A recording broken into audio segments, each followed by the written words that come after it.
People from China are being screened at airports, both in their country and abroad. They're being checked for fever and other symptoms of a new respiratory virus. The virus is a coronavirus, so called because it appears to be surrounded by a crown. The common cold is one example of a coronavirus, and so are deadly respiratory viruses like SARS, severe acute respiratory syndrome.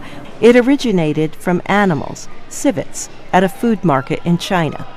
Then came another coronavirus, the Middle East respiratory virus, known as MERS. MERS probably was from bats, but now is endemic in camels all over the Middle East and spreading from camels to humans. So for all of these emerging coronaviruses, they all have an intermediate host that allows the virus to jump from animals to people. This latest coronavirus is associated with a food market in Wuhan, a city of 11 million people.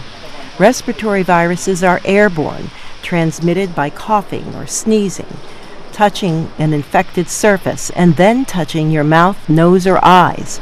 Freeman says it's easier to catch a coronavirus than it is to catch Ebola, which spreads by bodily fluids. So far, this new virus doesn't seem to target any one group, but age has its disadvantages. If you're elderly, 65 or older, you have a greater chance of complications.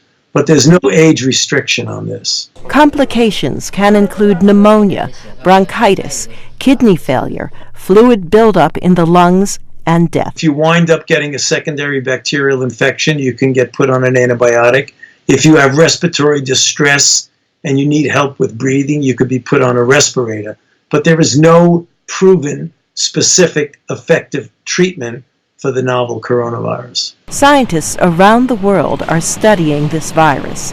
What we need to know next is where the virus came from. And then the next steps are really looking at what this virus does, how it causes disease. Can we develop diagnostics to the virus so we can better understand how it spreads in the community? In the meantime, the CDC recommends frequent hand washing, coughing into your elbow, or a tissue, and if you suspect you have the virus, contacting a doctor.